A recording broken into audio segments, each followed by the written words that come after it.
All right, cool. Welcome to the private lending webinar. My name is Dan Breslin. I am the president and founder of Diamond Equity Investments. We are a high volume buy, fix, and sell residential and commercial real estate investment company. There's about 20 or so deal makers. That will be the acquisition team. We buy nationally. We have offices in Atlanta, Chicago, and the Philadelphia region. In 2022, we did 324 deals that was a total of $54 million in transaction volume. 330 deals closed in 2023.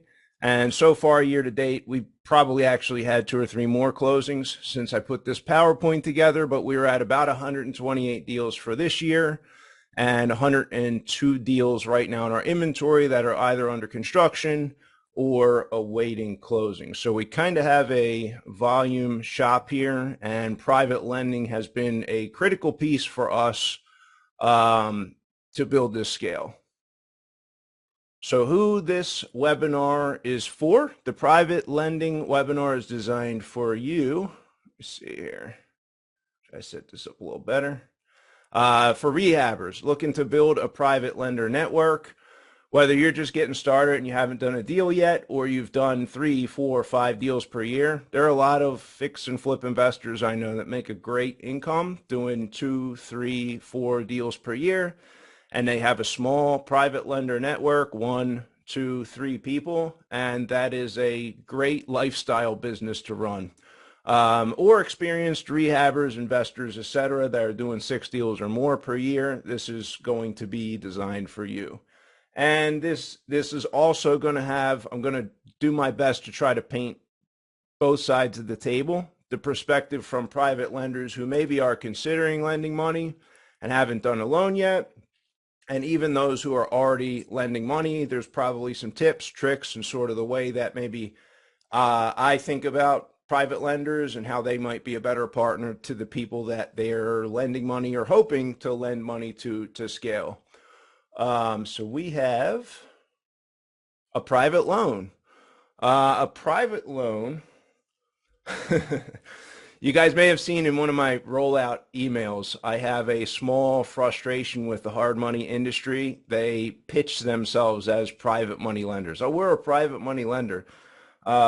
Just fill out the credit application, send your tax returns in. We're going to do an appraisal. We're going to come out and visit the property. We're going to do the construction draws. Oh, by the way, we set the interest rate and we do the, down payment requirements, etc. That's hard money loan. A private money loan, in my experience, is a loan with a flexible interest rate. And what I mean by that is that's negotiated. The rehabber may set the interest rate. The lender may set the interest rate, but it's not like a fixed rate normally, where the hard money company, Kiavi is a partner of ours. They sponsor our podcast, and like their rates are set. Your credit is this, and your project size is that, and your term is this, and that's a 10.5% interest rate or whatever it is. The flexible down payment is also a component of what I would consider a private money loan. There's deals I do where we have 100% of the construction and the purchase and the closing costs funded at settlement from our private money lender. So if we're buying a property for $100,000 and we're putting in $50,000 in construction, we probably have another $5,000, $6,000, $7,000 in closing costs, insurance, and utilities. And maybe we're taking $160,000 private money loan to fund every penny of that project. So that's a 0 down payment loan, and your lender has to be okay with that. And not all lenders are okay with that, and some are going to want to have you have some skin in the game, and so they may require, hey, you need to put 10%, you need to put 20% down. You want a $160,000 loan? I need to see $20,000 of this project come from your pocket, so you put that down up front. I'll cover the rest.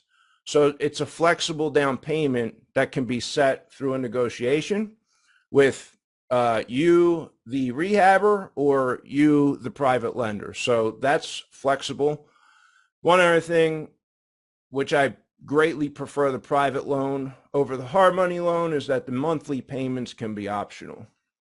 Every private loan I've ever done in my entire life has had the balloon component. The balloon component means that the entire amount of the interest and the principal of the loan are due at the end when I'm paying off the loan. So that's 12 months in, or that's when I sell that property after it's been renovated. That entire amount is due at the end. A few reasons I always preferred to have no monthly payments on the loan is, number one, I don't want to borrow from people. This is Dan Breslin talking. We do a high volume. I don't want to borrow private money from somebody who needs to go borrow that money from like a home equity line of credit in order to invest in my deal. So there are people out there who don't just have the cash sitting there ready to go, but they're borrowing that money against their house or against their rental properties, and they have to make a monthly payment at 6 or 7% now. And they want to loan it out to, the rehabber or me at 10, 12%, and they're trying to make 5% spread. I think it's far too risky to borrow money and then reloan it out. That's just my own personal opinion. I'm a conservative, risk-averse investor. I don't like taking too much risk. So that's number one. I don't want to borrow from people who are taking what I view as a little bit of unacceptable risk to loan me the money. The second thing for monthly payments and why I'd prefer not to make monthly payments is people who take monthly payments are inclined to pad the renovation budget. Sort of like, I got to pay the hard money lender $1,500 a month. Well, I can get this project done for $45,000, but let me play with the numbers here so that it's $60,000. That way I have some extra to pay the interest payments to the lender. I don't want to ever be in a position where I'm trying to over borrow money for a project to cover the interest carry. It's just not a risk I want to take. And then the final reason is monthly payments. When we're doing 300 deals a year, monthly payments can be a big pain in the ass for us to try to make sure it's going out. And we borrowed this one on the 7th of the month, and this one's going out on the 13th of the month, and we got to set up the automatic payment schedule, and it becomes another layer of accounting. So I choose not to do the monthly payments in any loan that I borrow money from a private lender. Now, on the other side of that, if you're a private lender and you're loaning your money to a person for the first time, getting those monthly payments can be a communication mechanism from the borrower rehab that can let you know, number one, they're still alive. Number two, the project is likely still alive. Number three, they're probably willing to answer the phone if you call, and the project is probably going as it should. So getting the monthly payments can provide a level of security for a lender. And some lenders are going to want that level of security in every deal regardless, and they may not consider the balloon payment the way that I'm not going to negotiate on that. I just won't take the loan. I'll fund the deal out of pocket. But a lot of rehabbers may not be in that same position. And then a private loan, the fourth thing I would characterize the private loan is that the underwriting is optional. So I'm willing to show my tax returns to a lender on a Zoom call if somebody's considering sending $280,000 over to fund one of our deals. I'll show them my tax return. I don't have my credit report handy. I probably at this stage in my career wouldn't go get that for a private lender, but if I'm on the front end of the business, that might be something I do to put together my credibility package for a seller. But most of the loans that I do, there's not much underwriting from the private lender. I'm sending a text message. I'm sending an email with some details on the loan. And my lenders who have, done half a dozen or a dozen projects with me so far, paid back successfully, they're wiring in the money on the day of closing, and there's no appraisal, there's no credit report, there's no checking the tax returns. To be honest, I've never been asked for the tax returns. I've never showed the tax returns or my credit report to any of the lenders. We've always kind of had this relationship and the brand presence with the lenders. We had some pre-existing relationship, probably for a period of time in most cases before the lender pulled the trigger. But if you were considering making a private loan to someone else, it would not be out of the question to ask for the credit report, ask to see the tax returns. If they've done other projects, ask to see the settlement statements from when they bought it, settlement statements from when they sold it. You could ask to evaluate the books for each of those projects that they have flipped maybe in the last year or so, and kind of see how clean and how neat those books were kept. I could tell you there's a lot of rehabbers out there who keep no books whatsoever, and it's like box of receipts when it comes time to do the taxes. So underwriting is optional. I wouldn't say it's necessary, but it might be a good idea if you were going to lend to someone else to figure out what your underwriting looks like. And we'll dive a little deeper into that further in the webinar here. So who is a private lender?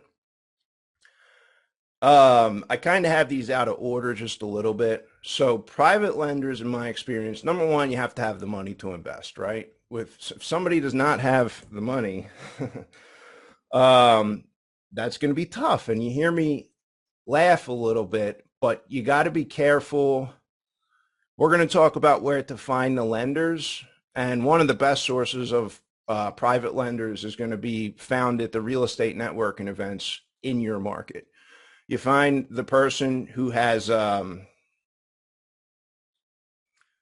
you find the person who has experience in the market, probably has done this before, probably has actually the money to loan, and they're like actually a private lender. But at the networking events and in the real estate community, probably even online, I know there's private lender Facebook groups and LinkedIn groups and things of that nature.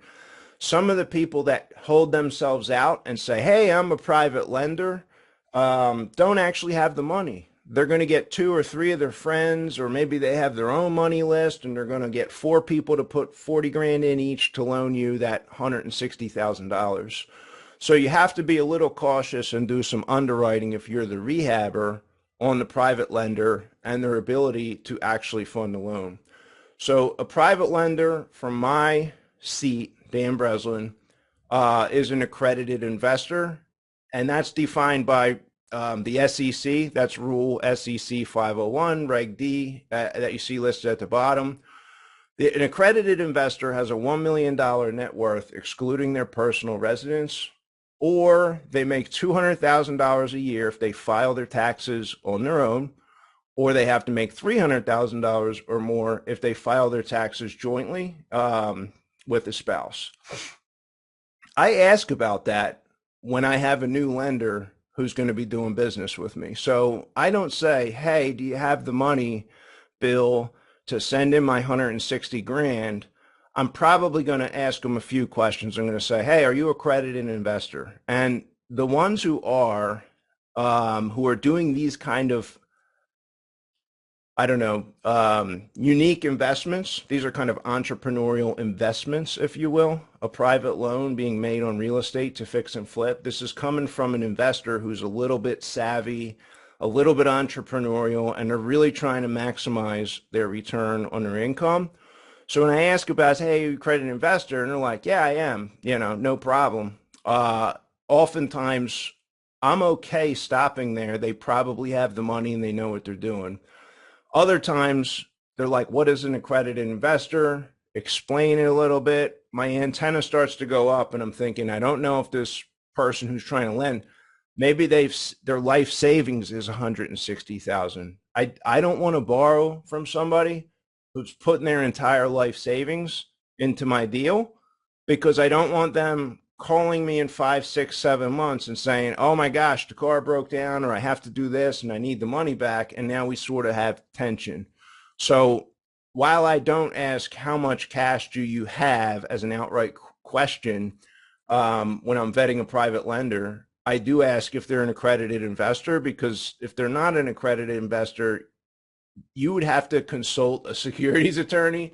You're probably not supposed to be taking loans from somebody who is not an accredited investor, and you have to do the due diligence to reasonably verify that they are. That's probably not a topic I can expound on, so it's for informational purposes. And I'm not an attorney. I'm not giving you guys law or legal advice right now or securities advice. This is my understanding, and this is how I approach my conversations with the private lender. Now, one thing I do ask the private lender, if it's going to be the first time, um, there was a guy I talked to a few years back, and he said he was a accredited investor. And I wanted to kind of do a little extra due diligence. So it's like, what do you do? What was your career? Oh, I'm retired. What did you do? Oh, I owned a business. Oh, how did that go? Did you sell that? Did you have to close it down? Oh, actually, no, I sold it. We made good money. And now I just look for good places to put the cash.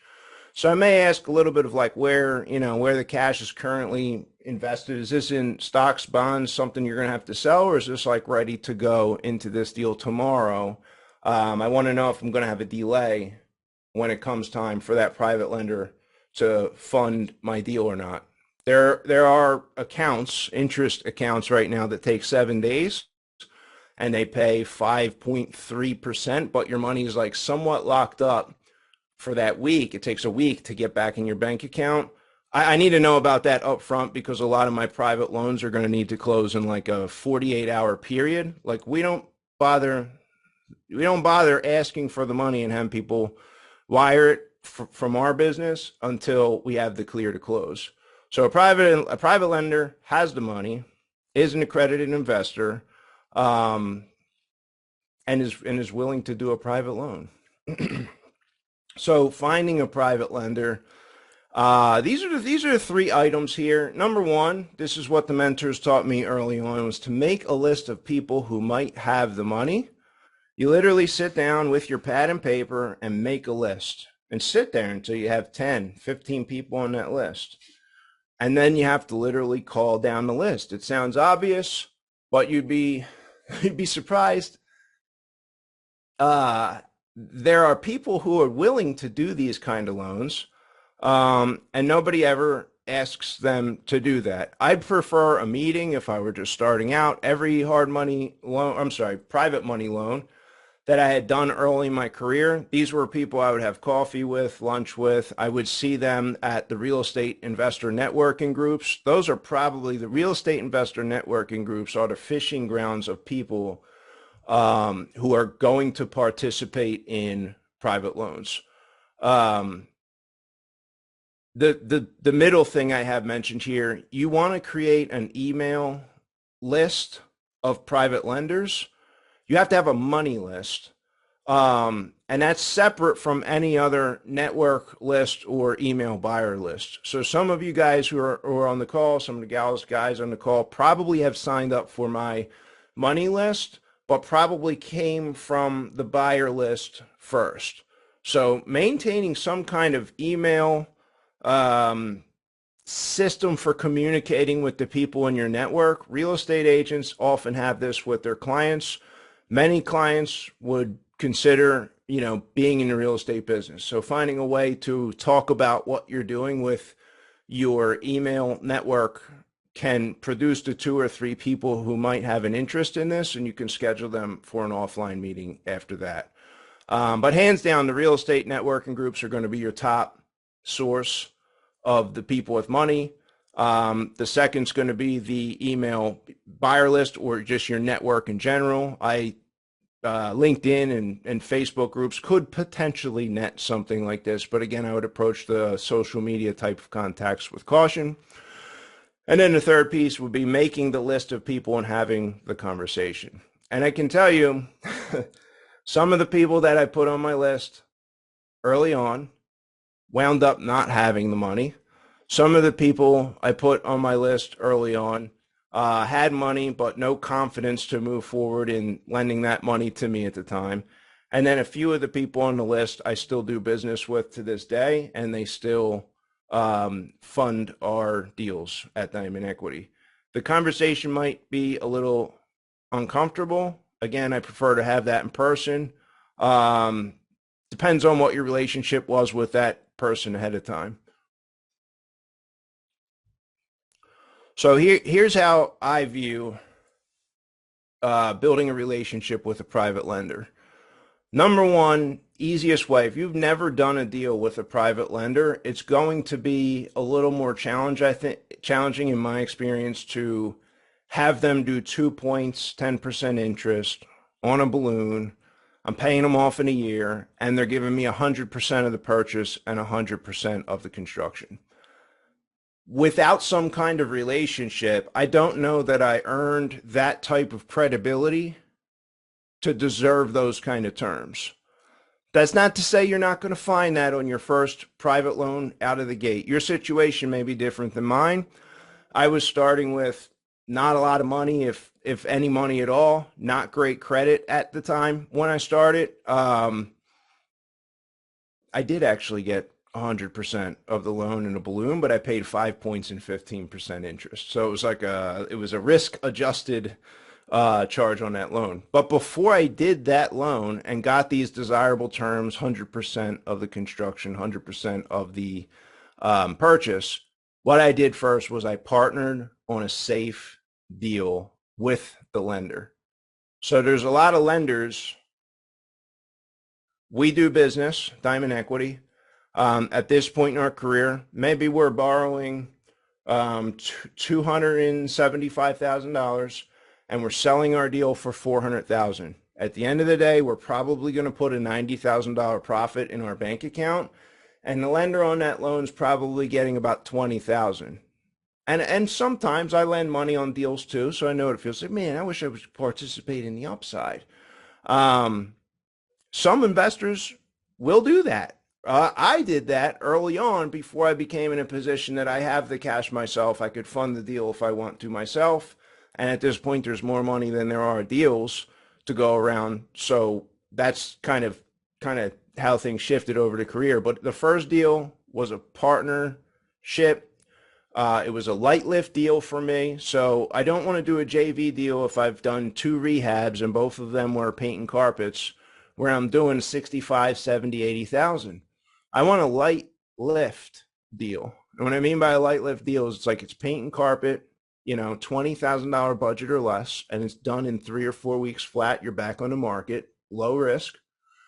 Or it's one of the clean out and resell kind of deals. And that's what we did back in 2006. My partner and I had a property under contract, $123,500, Riverview Avenue in Drexel Hill.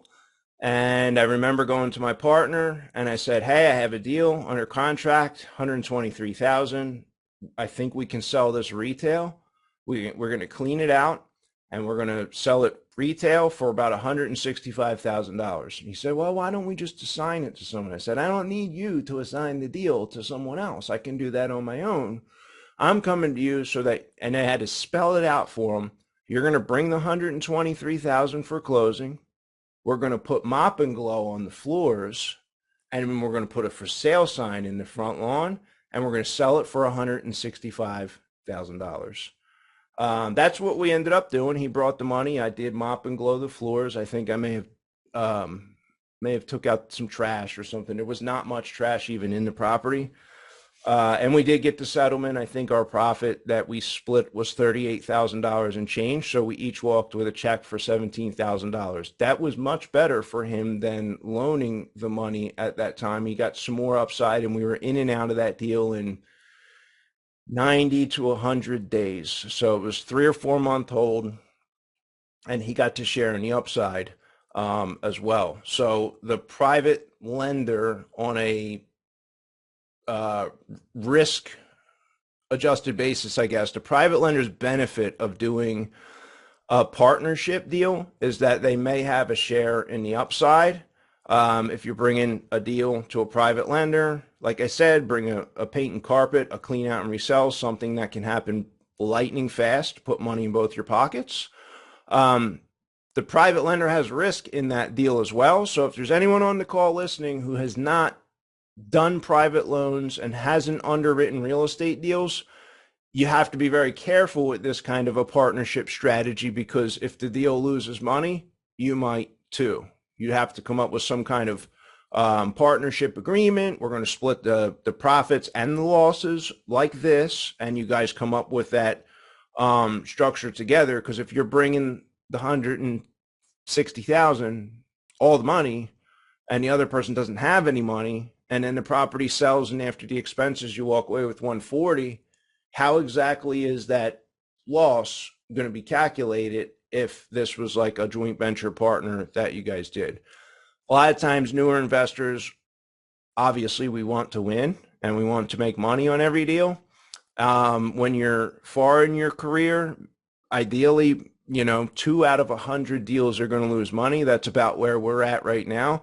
But even still, with the experience we have today, we still lose money on some deals. We run into construction issues. We get shut down by the township. It takes them 7 months to get inspectors out to the property. The architect is late delivering the drawings, and then he screwed up, so they didn't give us the permit. A lot of things can go wrong when you're flipping a house, and there's a lot of risk, and it's good to be aware of that. So like I said, if you're the private lender considering a JV, just be aware that there may be risk there, and you may want to find someone perhaps with a lot more experience in real estate business to take a look at that deal for you before just thinking, oh, this looks great. We're buying it for 150 and we're selling it for 190 and we're going to split, $20,000 each. There are a lot of costs and risks with property condition and the market and time of year. You definitely want to have somebody with experience weigh in on that. The thing that's nice for this kind of deal on your first private lender type of deal is that the private lender can also mitigate the risk by retaining the checkbook control. So when we bought that deal in Drexel Hill, my first JV deal, I also told him, I said, Craig, you're going to bring the money, but you're going to close on it in your LLC. So I'm not, there's no foreclosure. It's got to be me. So we made a little partnership agreement, basically 2 paragraphs that we just put down what we talked about. We signed it, and then we went to settlement on that deal. So I did that to allow the private lender to feel like he could sleep at night in that deal because he was not handing off complete control to me.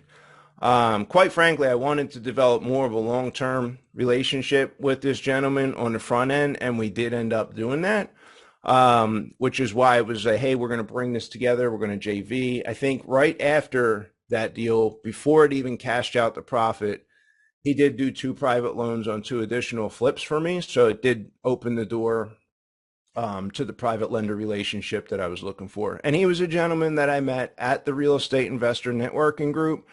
And he had rental properties and he was flipping properties. So it works out to be a really good relationship. And he already understood the business. I wasn't trying to just pitch my dentist while I was getting the cavity filled because I thought he had money and the dentist had no notion of how real estate worked. Far easier to have real estate conversations with real estate people who are already in the business. So you have to set the terms on your loan. I am going to talk about this from the rehabber's perspective first. Term of the loan.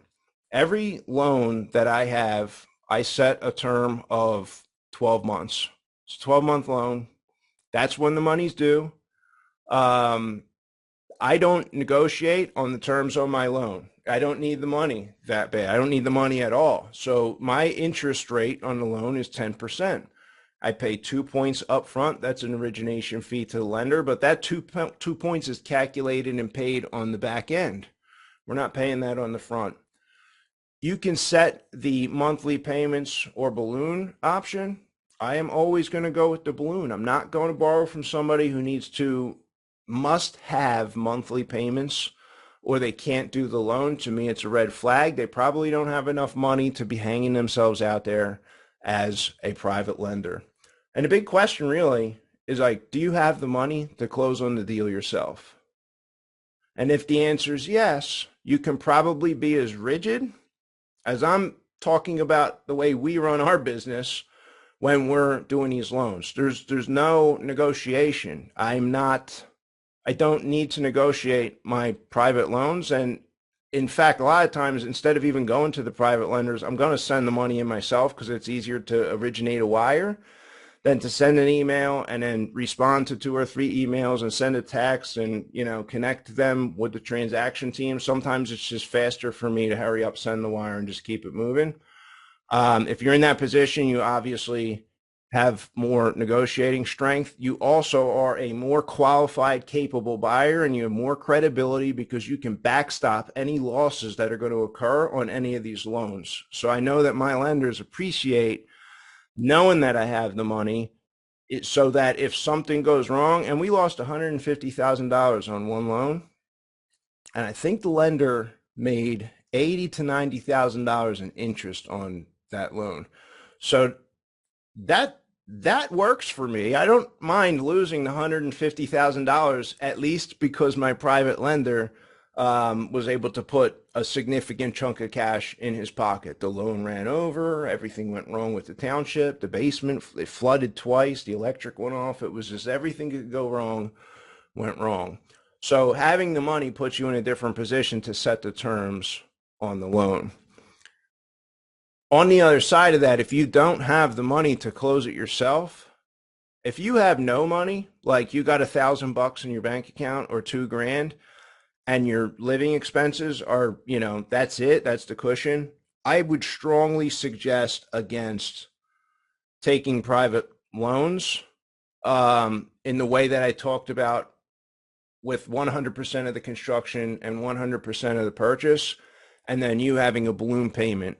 I would strongly suggest the joint venture option with a more qualified, experienced, wealthier partner who can help underwrite the loan and bring some experience to the table of how it happens to make money and negotiate real estate deals.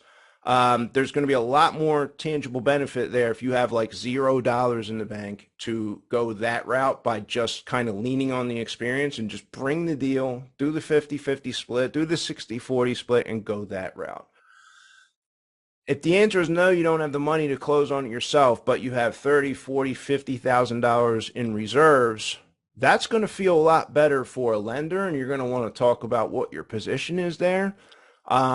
Because maybe you can cover some of the losses if you did this 100% construction, 100% purchase, but the rehab wasn't 60,000, the rehab's 85,000.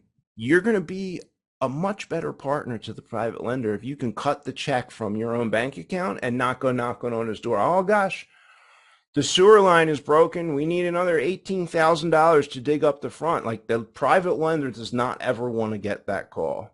So not having the money to close on it yourself may also affect your ability to set the term of the loan. Certainly the interest rate of the loan and the points. A lender may say, hey, I want 14% on this one. I want 3 points. You got to pay the 3 points up front. If you don't have the money and that's the only option, that still may be a good deal that you want to move forward with. Again, my feeling on the monthly payments or the balloon. If it's going to be monthly payments, I probably will just go to I have several hard money lenders and big lines of credit set up with them. And if I have to make monthly payments, I go to them because they charge me 9% interest. So their interest is lower oftentimes than what I'm going to offer the private lender. I view my private lenders as partners. I like to have them experience 10% return, make them whole in the end. They make it easier for us to do a larger scale of deals. And I feel good about being able to call the person who's going to receive the money from my deal in their bank account versus a Goldman Sachs owned hard money loan company. So how to present a private loan. I have a mock setup of my pitch here that I'm going to go through as if you're a private lender on the other end of the Zoom call here today. But a couple of things I prefer when I'm going to present a private loan. Number one is this: have a deal ready to go. You have to kind of operate in faith, right, to sign a contract for $100,000 or whatever it is. If it's a real deal, you can assign it to someone for $105,000, $110,000 at worst case. And if you can't make $5,000 or $10,000 assigning a deal maybe to someone else, maybe that's not the right number and it's not as good of a deal as you thought it was. But that aside, it's best to have a deal, something real to talk about. Hey, I've got this address on Riverview Road. I need $123,000.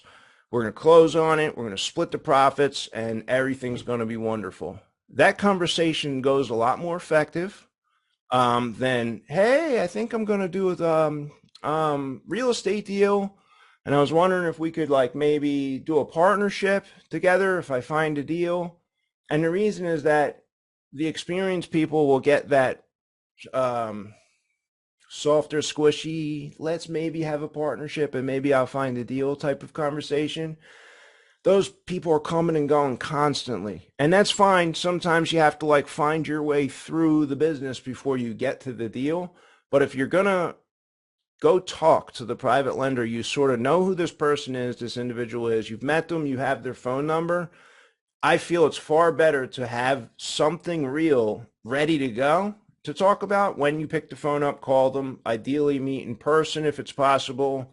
Maybe you could do it over the Zoom call, sort of the way that we're doing it here. If not, far more effective that there's a deal on the table than I'm thinking of maybe someday I'll find a deal and we can maybe do this, right? It's a lot harder for someone to commit to you and say, yeah, I would do a private loan with you, Mrs. Smith, when you get a deal. I can't commit to a deal I'm not looking at if I'm a private lender. And the final thought here is don't be lazy. You got to prepare your presentation. You got to get your ducks in a row and you got to make sure that you have the salient details. And I'm guilty of being lazy, and sometimes I send out the wrong photo link to my list and the guy's like, this is not a house in Chicago, this thing's in Atlanta. I'm like, yeah, village idiot here. Sorry about that, right? So make sure that you prepare your presentation correctly, and everything's tightened down before you go meet with the person. So here's a recent project that we did. This is a real deal.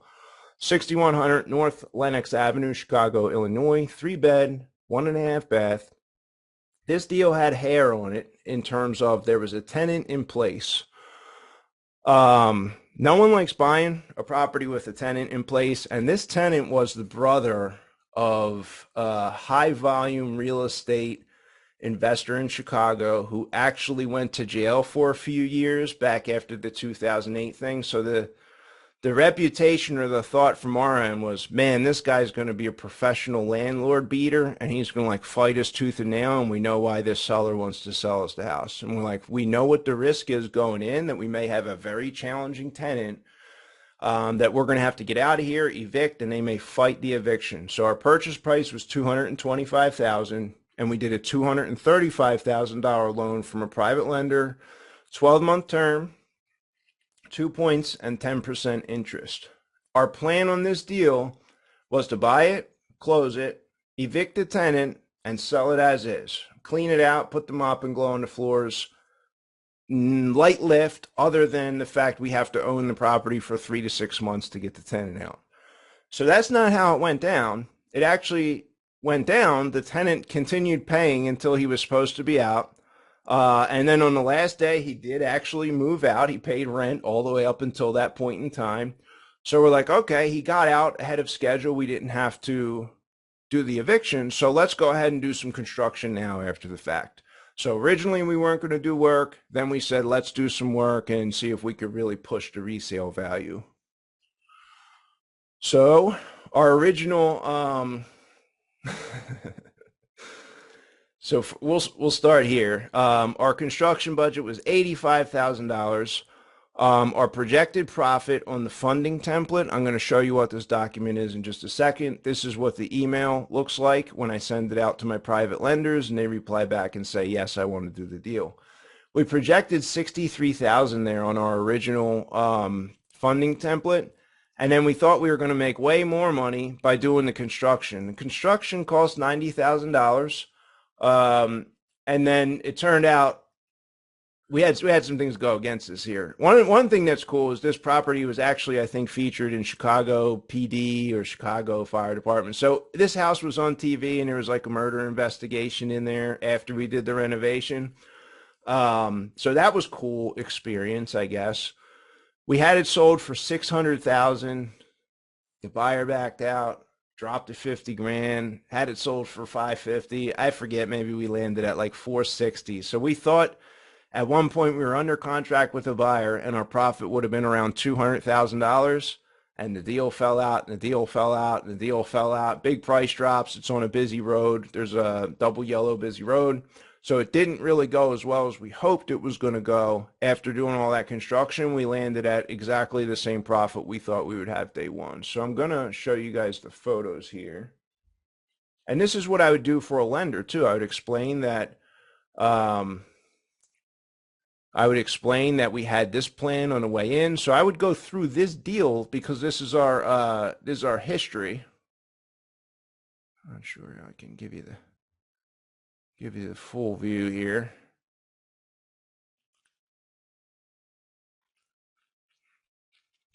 So I won't go through every single one of these photos, though. If you and I were going to do a loan and I was, you know, actually sitting with you and doing the pitch, just like you were sitting with your lender to do the pitch, these are the before photos. So you could see it's a functional house. It's a little dated, but we probably could have sold this thing for $325, maybe even $350 if we just cleaned all this stuff out and kind of sold it. The market's really good for that right now, being able to sell a property that's functional, but dated. There's a market for that, and that's not how it's always been. There's been historically the house, when there's more inventory, you have to make a nice product as a rehabber to really kind of make the product move. But right now with this low inventory, this product would have easily moved at $325.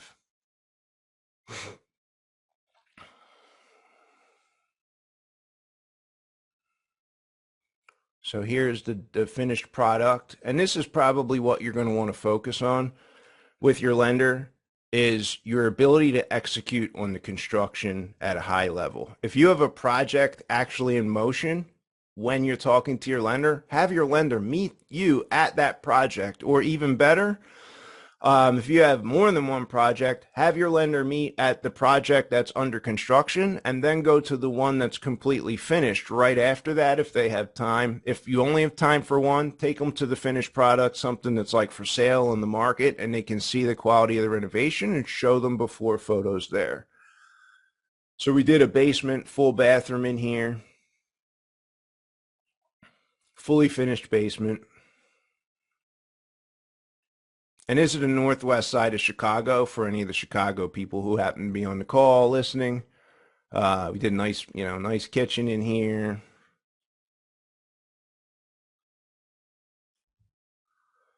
So you're trying to showcase your ability to execute a design and the construction project when you're showing your lender these pieces here.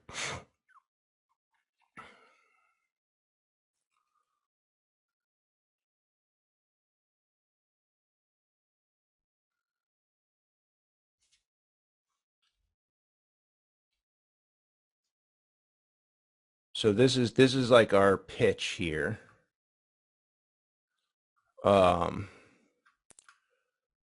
This is our pitch here. So when we're sending a deal out to our private money list, we want to make sure we have all of our facts, if you will, for the deal, so somebody can make a decision. And we list everything out. You fund 235, and the minimum is going to be 245 here. We do a 90-day minimum interest payment.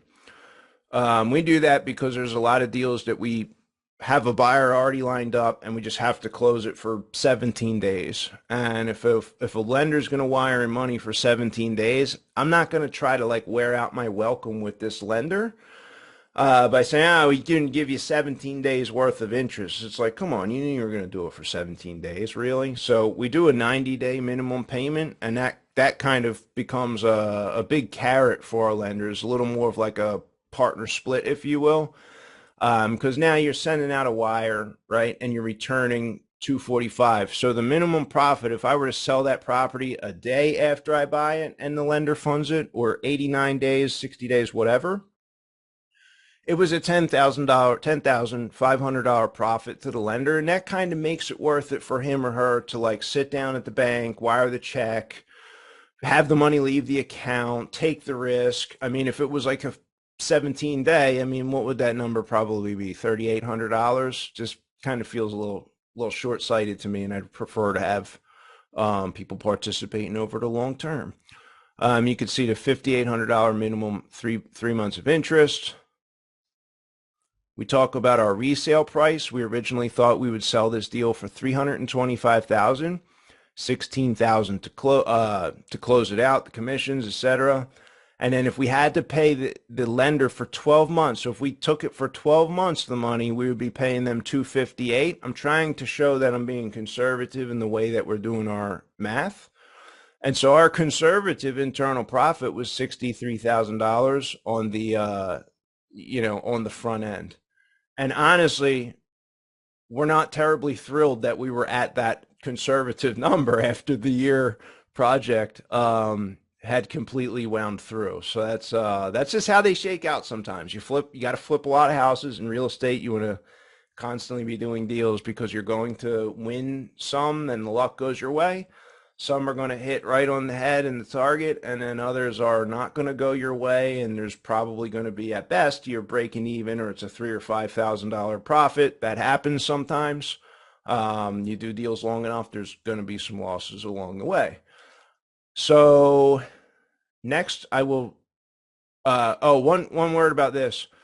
I'm going to share a website if you guys don't already get these. I don't send these emails looking for funding out too often. It's probably 3 or 4 of them a year, maybe. But when we send them out, you can kind of get this template by signing up at fundrehabdeals.com. And you can see the exact presentation that I'm giving to my money list. So fundrehabdeals.com is where you would see this template in use.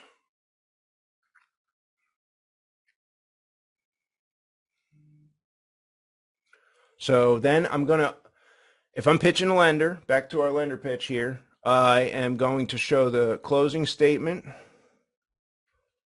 from the purchase and from the sale here.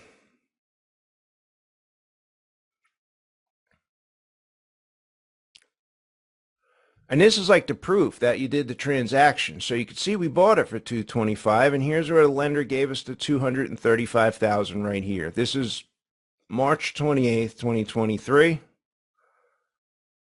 241,000 total, it looks like. And then here's where we sold the property. We sold it for $460,000. So again, that was down from, I think it was $625. It was something remarkable. We were, we're ready to pop champagne, the whole thing. That fell through our fingers. Down here toward the bottom, here's the payoff: $267,549. So if I'm sitting with a new lender and I'm showing the lender the payoffs and how much this lender made on the last deal, I'm also going to point out here that this project sold, it was like 14 months later. So we were past our 12-month balloon, and my eternal gratitude to my lender on this one, and almost every lender that we deal with is this way: patient. I don't think we even got a single phone call. He knows our money's good. He wasn't threatening foreclosure. I imagine he wasn't losing any sleep at all, knowing that we had his money on the project. Like, our interest is still running at 10%, and our lender was patient here. And that would be something I would look for on future lenders. Like, I don't have to take a lender's money. I'm in that position where I just don't have to do that. So I probably would show this one was a success because we paid the lender off. It was a success because we made a profit. It was a failure because we went past 12 months. And it was a failure because we made only the conservative profit and we did the renovation. And the final thing I'm going to point out on this deal here is our construction was $90,000 out of our pocket. So we didn't go back to the lender when we decided to change our plan. We paid for that construction out of pocket. Lender probably didn't even know that we were doing the construction. We may or may not have talked with him at some point through that process. But when I'm borrowing money, I make it a hard and fast rule to not have to ever go back to the lender and ask for more. No lender is going to want to put more money into the project, and I'm never going to ask you, the lender that I'm sitting with, to put more money in. I have the cash to cover losses if they occur, and I have the cash to cover the construction. And a lot of the losses in the real estate business occur because the construction um, runs way more than we originally budgeted. A contractor dies, a contractor scams you, the contractor doesn't do the work correctly. We didn't know the roof was shot. We didn't know there was mold damage. We didn't know that we had a foundation issue. These are real things that happened to us along the way that cost us more money than we first anticipated. So showing those, the HUDs, which is the closing statement, I guess I'm showing my age here a little bit. That's going to be a key part of the pitch. So the lender funded $235,000. Lender received $267,549.31. Lender's profit was $32,549.31. And again, I am very grateful for the lender's patience on this deal.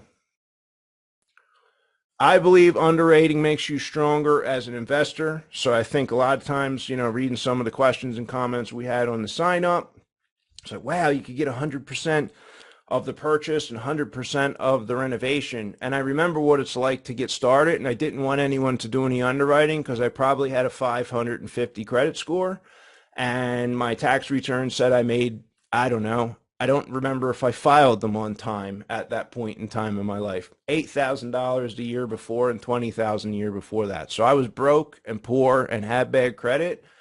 There was no financial statement, so I didn't want any underwriting to happen. Thank God it didn't.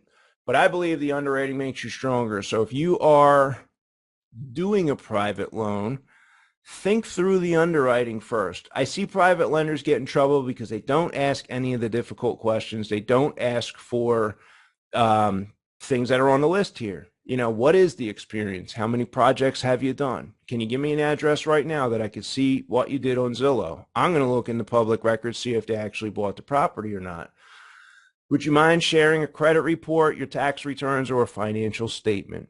These are the kind of things a lender should take a look at and get a feel for if they want to be in business with this person. You're not quite getting married to a private lender, is not quite getting married to the rehabber, but you're forming a partnership and you're betting on the success of this person's capability to finish the deal and see it all the way through. Cash reserves. Do you have any cash reserves? Do you have proof of funds? If someone's going to borrow 100 grand from me, Dan Breslin, and they come meet with me for coffee and they say, here, I've got $180,000 in the stock market, and I don't want to pull that out and use it for the deal, but if the deal goes bad, I will sell all that and I will make you whole. I'm going to loan them the $100,000. That's going to make me feel good. After renovation appraisal, so you can actually call an appraiser and ask for an after renovation appraisal. And if you think it's going to sell for $250, well, hopefully that appraisal comes in at $250, and you give them your scope of work and you tell them what's going to be done on the property, and they put together what the value is going to be. That can be a good fail-safe or a check for a private lender to see if that value lines up.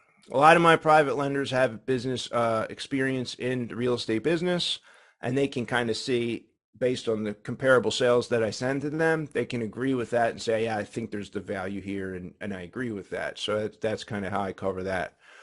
You can ask for complete contractor bids and the draw schedule if you're a private lender. So the draw schedule would be, 3 draws of $15,000 each. We'd expect them to be, 30 days, 45 days, and 60 days in. And this is what work will be done when each of those draws is given. So the lender can protect themselves by holding back that construction money and then paying out each draw as that work is completed. On the flip side of that, I know I kind of painted this from the lender's perspective, but if you're the borrower, the underwriter makes you stronger too. Underwriting. You put all the stuff on this list here together. You showcase your experience, print out your credit report, tax returns. You've got your investment account with your proof of funds sitting there. You spent the $400 or $500 and you got the after renovation appraisal. your scope of work is tight and you have your contractor bids tight and you present a draw schedule, someone who may not have necessarily wanted to take a risk on you, the unknown or the person they don't know, may be more inclined to take that risk because you've come with everything put together correctly. So you can do the underwriting on your own deal before you make your pitch. And if you're the lender and this is the first person that you're lending money to, I strongly, strongly suggest that you figure out how to do the underwriting and review some, if not all, of the items on this list. Please don't be lazy. Please understand the risk that you're taking with your money. To dealing with a bad deal, if a bad deal happens, from two ends here, from the rehabber, you have to maintain communication. Please finish the project. A lot of the loans will go bad because the person ran out of money and they stopped calling the lender and they stopped answering the lender's phone calls and they basically walk away from the project. You're leaving everybody in a state of incomplete. The incomplete project is going to create an even larger loss. If you're a rehabber and you lost money on the deal, be willing to cover the loss. Even if you have to make small payments over time, you're better off. I had a couple that things didn't go my way in 2008 and 9. And I remember at one point making $300, $200 payments to one of the guys. And then eventually I was able to find ways to get $1,000 and $2,000 and make them whole completely. But having the intention up front to cover the loss if that comes, like I've got to set my mind that don't care how long it would take. If a loss were to happen, I'm going to find my way to like dig back out of the hole. When you have that type of internal self-commitment, you're almost going to speak from a different place of confidence when you're trying to pitch a lender. Like if in your mind, you're ready to cover the loss if things go bad, the conversation you're going to have, the energy you're going to bring to that pitch meeting with your private lender, they're going to feel that that's going to be part of the magic that gets that private loan done on your deal. So from the lender's perspective too, you also want to maintain communication. I've seen lenders, put their head in the sand, like, oh, the deal's gone bad. They try to call the rehabber one time, they don't answer, and they're like, send them a text and, don't get a reply. And like, oh, I guess it's just a bad deal. No, you might have to call them a few times, right? This is not, when someone's failing in a real estate project, like failing anywhere in life financially, there's a denial that occurs. There's it's the ostrich effect is what we refer to it as. They put their head in the sand. They pretend it's not happening. They're not answering the call. They're not answering, the letter, the emails. They're just not being the most proactive and effective person that they probably were before things got tough. So if you're a lender with a loan that's gone bad, you have to be prepared to kind of like go above and beyond and like maintain the communication. If you have communication on a bad loan with the rehabber, your options, you want to think in terms of the options you might have. Is it a matter of $10,000 or $20,000 more to finish the project and then he can sell it, get out at a break even, or maybe still a little bit of a profit?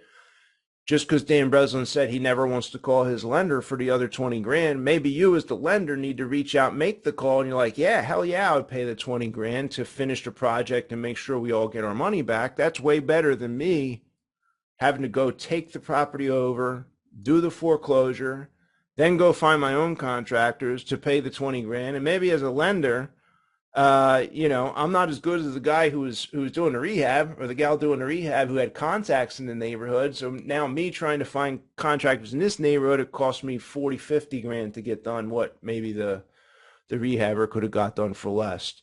One thing I'll mention in a bad deal, a deed in lieu of foreclosure. So if you get to the end of a project and the deal's gone bad, if you're the rehabber or the lender and you guys are having that conversation, the deed in lieu of foreclosure is when you kind of sign off and give the property back to the lender, and then the lender has to deal with fixing it up, selling it, cashing it out, whatever the case is.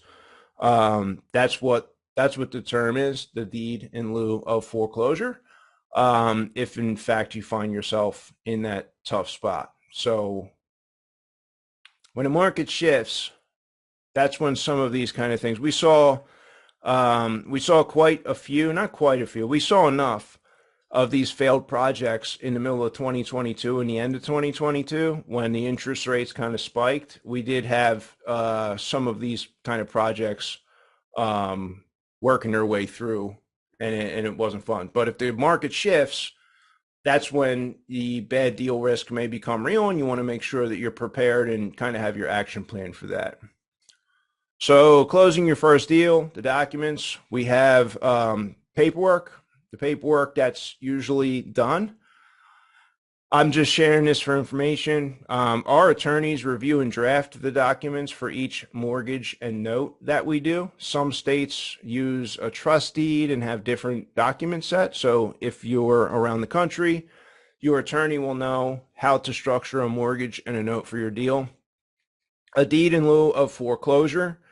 If you are a new borrower, you may offer to put a deed in lieu of foreclosure signed ahead of time with an attorney, as like it's in escrow, so that if you fail on the loan, the deed's already signed and the attorney has instructions to release that to the lender. It's another level of security that you can offer to the lender to make them feel a little better. So then if the lender gets a deed in lieu of foreclosure, they don't have to spend $4 or $5 grand going through an attorney and, 3 months, 6 months, 9 months, 12 months fighting foreclosure case. So the deed in lieu is something I don't give that to my lenders. I don't need to, because I'd write the check to make it go away, and it's just a little more of a hassle, more paperwork for me. But I've done deed in lieu of foreclosure in escrow very early on in my career. I've done a few of those. One other thing that's important here is proof of property insurance with the lender as the additionally insured. I can't stress how important this is. You'd be amazed how many people in this scenario, if the lender's not asking for insurance, they forget to get property insurance. God forbid you lend 200 grand on a house and it burns down the day after closing. It's happened. We've seen things like that happen. You basically have $200,000 mortgage on a piece of dirt that probably sells for $5,000 or $10,000 maybe. So make sure you get the proof of insurance before you send your money off, with you listed as the additionally insured, so that you can see that. If the person's a brand new investor, that may be the trigger that causes them to get the property insurance. That's a good thing they got the property insurance. You may even want to call the documents, just make sure everything is tight. And the final piece is a lender's title policy. You can ask for a lender's title policy. That's like a title policy for the normal real estate title policy, but this one pays out to the lender. If there's any title issues, it kind of protects the lender. So it's kind of a off the beaten path, I guess, document. What's most important is the mortgage, the note. The mortgage, the note, and the property insurance would be the three critical pieces here on every deal. So when you close your first deal and you fund the deal, you're going to originate the wire. You're going to send the wire directly to the title company. You do not send that wire to the rehabber. If you're the rehabber, you do not ask your lender to send you the money ahead of time. I mean, there's people who are a little higher up in the business in terms of experience, and there's probably scenarios where you're getting a loan directly to your company. That's a different story. But the right way to fund a private loan deal is to send that money to the title company and connect the lender directly to the title company. That way they can send over the wire instructions and verify the wire instructions to make sure no wire fraud is occurring. We're usually dealing with large amounts of money here, six figures, 5 figures. We're not sending off a couple grand that isn't going to kill us. I mean, you don't want to be in a situation where a $200,000 wire is missing to the wrong account. The lender may request to review the documents prior to disbursement. So when my loan funds, I have an original note and mortgage that is scanned at closing, and I see that come across my email. If it was the first loan you're doing, you may write up some instructions to not disperse the money until you review the documents to make sure that everything is signed at the closing table. And then just note that the construction draws may fund separately. You can set up a loan where $160,000, $100,000 purchase, 60 in construction. And like I said in the example earlier, there are several $15,000 draws. Well, the 60,000 may not necessarily have to go to the title company.